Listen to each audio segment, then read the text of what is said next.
बोल यार। आज के कार्यक्रम के बारे में बता दीजिए। आज का कार्यक्रम बांगर शिक्षा समिति उचाना और बांगर शिक्षा ट्रस्ट उचाना दोनों ने मिलके राजीव गांधी कॉलेज और Virendra Singh college of nursing, ये संस्थाएं जो चलाती हैं, ये दोनों संस्थाएं इन्होंने मिलके यहाँ जो अभी हरियाणा पब्लिक सर्विस कमीशन में यहाँ इस इलाके के उचाना क्षेत्र के 4 बच्चे जो मेरिट में आए हैं, उसमें 2 लड़कियां हैं, 2 लड़के हैं और बड़ी अच्छी उपलब्धि है उनकी, और उनको हमने सम्मानित किया है और लोगों को, खासतौर पर युवा पीढ़ी को बुलाया है ताकि उनको थोड़ी बहुत इन बातों से प्रेरणा मिले। और इस प्रेरणा के माध्यम से ही यहाँ शिक्षा का स्तर, शिक्षा है लेकिन शिक्षा का स्तर वो नहीं है जो होना चाहिए, क्योंकि आज के युग में शिक्षित होना कोई बड़ी बात नहीं है। सुविधाएं हैं, सरकारों ने दी हैं 75-76 साल में, लेकिन जो ग्रामीण क्षेत्रों का स्कूल हैं और हैं, उनमें अभी बहुत कुछ शिक्षा में करना बाकी है और इसीलिए बच्चों को इससे प्रेरणा मिलेगी। हमने इन संस्थाओं के माध्यम से बच्चों को सम्मानित करते हुए ये भी कहा कि आने वाले समय में हम सम्मानित करने का, जो भी बच्चे इन चीज़ों में उभर के आएंगे उनको पूरा सम्मानित करेंगे। सर, इनालो का और बसपा का गठबंधन हुआ है, 53 सीटों पर इनालो लड़ेगी, बाकी पर बसपा। तो दुष्यंत चौटाला ने इसको साजिश का गठबंधन बताया, तो इसके बारे में दुष्यंत चौटाला को कोई साजिश का भी गठबंधन नहीं होता, उससे तो उसके साथ कोई जुड़ना ही नहीं चाहता, तो वो कुछ ना कुछ कहेगा बातों में।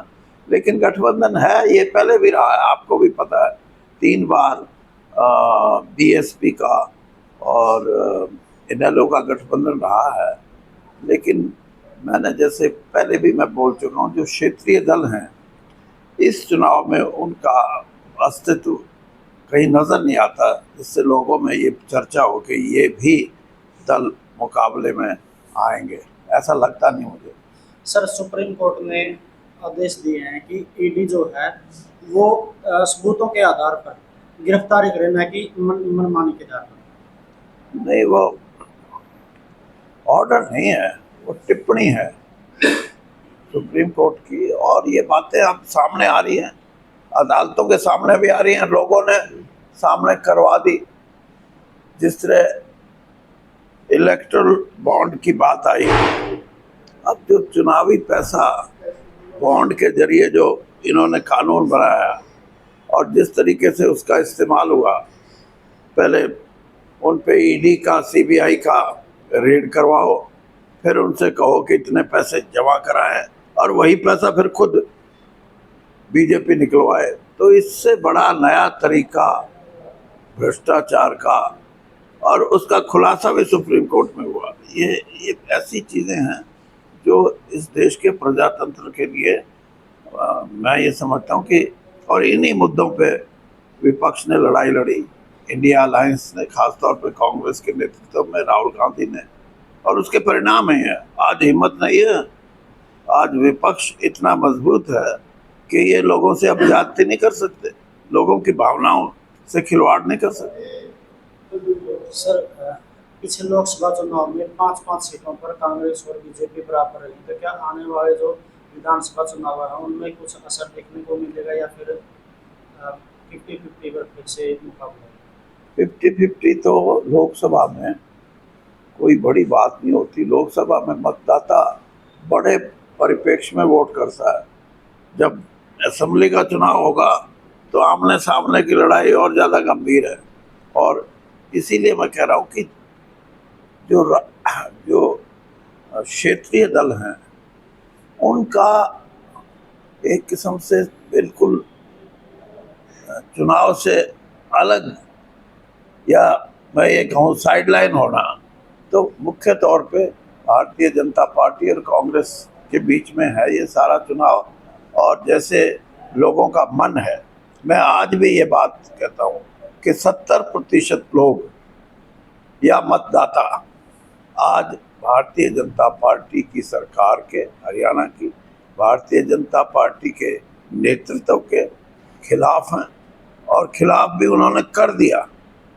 10 साल में कोई एक भी तो ऐसा नेतृत्व वो भर के नहीं आया जो जो कहे लोगों के सामने का आओ भाई मेरे साथ जुड़ो, मैं तुम्हारे कष्टों का निवारण करूंगा। कोई नहीं। इसीलिए आज हालत ये है कि बाहर से अब एमएलए में भी पता नहीं कितने बाहर से कैंडिडेट लेने पड़ेंगे इनको। सर कल कांग्रेस की मीटिंग हुई थी जिसमें आप भी शामिल थे, तो कुछ प्रश्न हैं जो बीजेपी के खिलाफ हैं, उनको लेकर किस प्रकार से जनता के बीच में कांग्रेस प्रश्न बता दिया मैंने। प्रश्न तो इतने हैं, उनका जिक्र करो तो बहुत कई घंटे लग जाएंगे। सबसे बड़ा प्रश्न ये है कि भारतीय जनता पार्टी राजनीतिक सोच नहीं रखती, और हरियाणा के परिप्रेक्ष्य में राजनीतिक सोच ना होने का मतलब ये है कि उनकी सोच यही रही कि जात पात के नाम पे लोगों को बांट के वोट ले लो। उनकी सोच ये रही कि धर्म के नाम पे लोगों को गुमराह करके आपस में तनाव पैदा करो। उसकी मिसाल सबसे बड़ी नूह के अंदर है। वहाँ हिंदू मुसलमान ने इकट्ठा होकर कहा कि मेहरबानी करो, हम आपस में, हमारी संस्कृति सभ्यता ये नहीं है कि हम लड़ें, हम इकट्ठा रहेंगे और समाज इकट्ठा रहेगा। और मैं ये भी बताता हूँ, जिस तरह जाति पाति के आधार पे उन्होंने वोट लेने की कोशिश की, उसमें भी वो फेल हुए। जी हर जाति ने कांग्रेस को भी वोट दिया है, और भारतीय जनता पार्टी को इस बात का एहसास होना चाहिए कि अपनी नीतियों में ये जो कटुता है जो पैदा कर रहे हैं, ये कभी न कभी इनको हिसाब देना पड़ेगा। और जो आप कह रहे ना कि बड़ा संघर्ष, कुछ नहीं संघर्ष होना। मैं अब सीटों के आंकड़े नहीं बताता, लेकिन ये बता सकता हूँ 75 वाले जब 40 पे आ सकते हैं तो देख लेना। ठीक है।